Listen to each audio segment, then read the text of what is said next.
Hello and welcome back to my channel. I'm Titleless Musings, and today we are back in the K-pop journal for a birthday spread. So today I am making a birthday spread for my alt bias, which is ENHYPEN's J. And I did have a vision for this spread, and I don't think it entirely panned out. If you watched my channel last year, I did like this confetti, this rainbow confetti kind of look for the member birthdays, and I really liked it. I liked the color of it. I just thought it was fun. But this year I was trying to branch out a little more. So for Jay's spread, I thought, okay, what if I made the confetti into like a hanging decoration? I'd done something similar with that actually last year in my personal journal where I did like hanging stars to welcome the year in. And I gotta be honest, that looked better than this did. This is one of those ones where you can tell I think you can look at this and tell that I had the vision, but it didn't quite pan out. This is an expectation versus reality, but it's fine. It is what it is. I can't believe it's Jay's birthday. Genuinely wild things happening. For this spread, I tried to keep it to things that I had. I printed out a couple of photos of like the last year that I wanted to use. You saw, for example, the photo from the Gentle Monster page that went viral. I did save that when I printed that. I said to myself that I was only going to print out like 4 or 5 photos, and somehow I blacked out and printed 12. So I don't know how that happened. That couldn't have been me. That must have been the ghost. So yeah, I have a lot of photos of Jay. And then I also actually, last year in 2025, I had a Jay calendar that was from Etsy. And when the year ended, I went ahead and cut the calendar up. And I use one of the pictures in this spread that's like a really big, almost like a film strip shot of him playing guitar. So I put that in here as well. But I do have a couple of really big Jay photos now that I can use in the K-pop journal, which is very exciting. Now, I did leave this video. I actually originally sped this video up, but I slowed it down because I thought now was probably the time to address the ENHYPEN stuff. I have been laying low for a multitude of reasons. If you're not in the fandom, basically one of the members, Heesung, left on March 10th, I think it was, and I did plan on making a video. I actually have a video in my folders that I did film, but I never voiced over, and I actually made a spread in this journal, just kind of wishing Heesung, well in the future. But it seemed like it wasn't a good time to talk about it when it was all happening. It was obviously a shock. I was stunned that it kind of happened the way that it did. I can't necessarily say that I was surprised that Heesung was the first to leave. I know that there's been back and forth arguments about this over the years, but I think maybe because I'm not a Heesung bias, I can kind of look at this and say that I sort of knew he was probably going to go solo. I agree. I was blindsided by the fact it was March 10th. I know that the timing is what really took people out, but I wasn't surprised necessarily that he had left. Over the kind of days after that, like I said, I had filmed a video. I'd set up a journal spread, but I think a lot of it really got out of hand on all sides.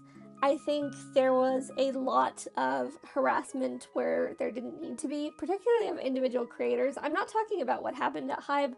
I think people are going to have different opinions on that regardless of who you ask, but I mean the fandom turning on one another.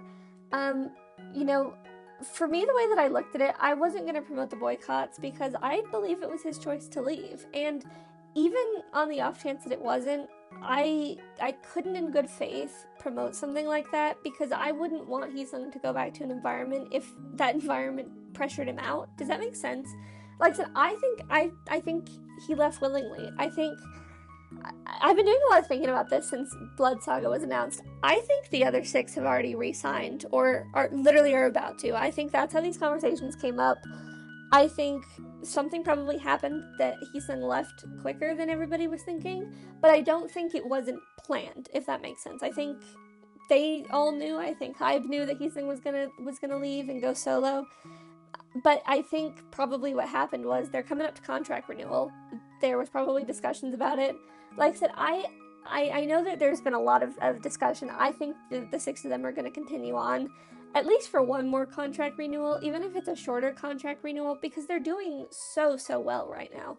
But like I said, Heesung has talked for a long time about wanting to do a mixtape and wanting to do solo stuff, and I completely respect that for him. You know, I think that it's really, really exciting for him. It takes a lot to be able to stand up in front of anybody and choose to follow your heart and to follow your dreams. And again, I don't fault Heesung for that. I don't fault Heesung for the way it happened. I don't fault him for leaving.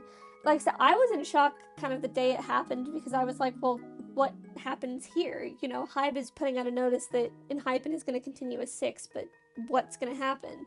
And then I stayed quiet. Like I said, I stayed quiet on it. Just there was so much infighting, I think, is what concerned me. Because again, like I said, I wasn't going to come on here and promote the boycott. Even, again, if that had been what happened, I would never want Heesung to be in a place where if he had really gotten pushed out, I wouldn't put him back there.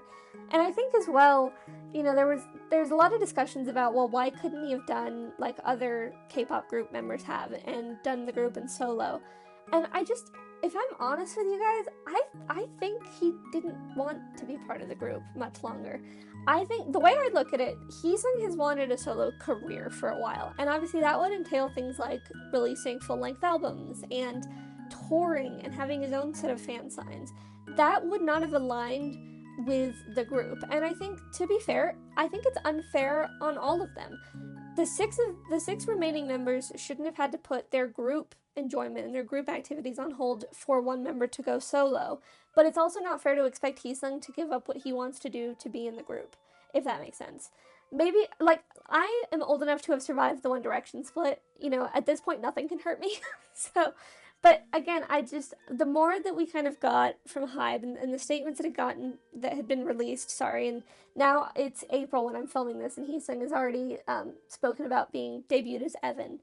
I think that the choice probably was, you know, we're looking to contract renew, are you in or not? And Heesung wasn't. And again, I think it's wrong to fault Heesung for that, because, you know, we do have to acknowledge, I know we all joke, and I myself live in my little fantasy land about Jay, but these are grown men, you know, and I trust Heesung to make the decisions that are right for him. So yeah, that's why I left this video long, because I knew that I wanted to address it, and I needed to say something about it because my channel does revolve around Enhypen a lot, and I would feel crappy if I said nothing, but I also wanted to be able to say what I felt needed to be said, which is that, again, I'm ready to support Enhypen as 6. I loved the time that we spent with them as 7, but I'm ready to see them as 6, and I'm ready to follow Heesung as Evan. I'm calling him Heesung in this video, by the way, just for ease of reference. When I make videos in the future, I'll be referring to him as Evan, because obviously that's going to be his stage name. In terms of kind of what do I see my channel doing from here on out, I have also given some thought to that. I wasn't a Heesung bias, I'm not going to lie. He grew on me, especially, funnily enough, the weekend before he left, because I saw the movie before he left. But I don't think I'll be buying the physical CDs. Money is tight right now, unfortunately. I know for a lot of people it is.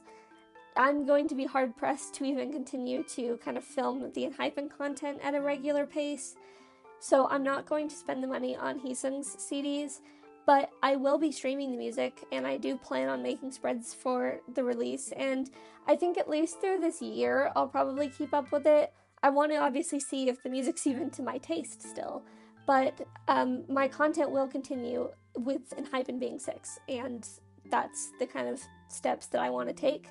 That is kind of where I've been at, where my headspace is. Obviously, if you don't want to follow Heesung, or you don't want to follow Enhypen as 6, that is completely okay. I respect that decision. Here on my channel, listen, we're not going to judge. Wherever we all fall on this, whether we all follow them as 6 and Heesung as a soloist, whether we only follow Heesung, whether we only follow Enhypen, there's not going to be any judgment from me here. But I'm also not going to tolerate any hate in the comments.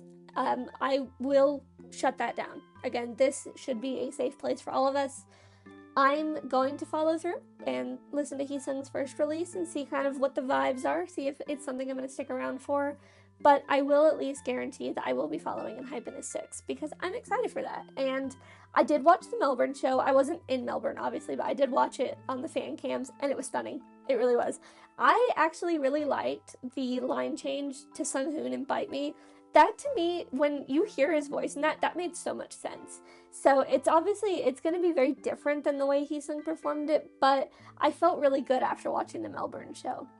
So yeah, that brings us to the end of the video. That was kind of the recap I wanted to do, or I say end of the video. We're coming up on the end. I'm just putting the final touches in place. I just picked some random photos, like I said, from the last year. I had a suspicious amount of guitar photos. I don't know how that happened. That couldn't have been me. It's funny. I haven't actually made that many J spreads in my K-pop journal because I now just make them all on my digital journal to save paper.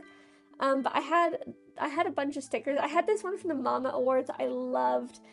This one was from, the question mark one was from a fan sign. It was actually only a couple days ago, but I saw it on K-popping and it was just so funny. And then I obviously have, like, obviously I put the friggin' Big Girls Don't Cry video photo in here. Girl, I was possessed. It's like Big Girls Don't Cry except for me because I was sobbing. I love that song. But yeah, it's Jay's birthday. Happy birthday to my old bias. Crazy that he's gonna be 24, dude. Oh my god. I feel like I know that aging is a thing, but like every time they age, I age and I'm afraid. So I hope you enjoyed this little video. I appreciate you hearing me out. I appreciate you hanging out to watch this spread. If you did enjoy it, please do remember to leave a like and subscribe as it really does help the channel. Thank you so much for watching, and I will see you next time.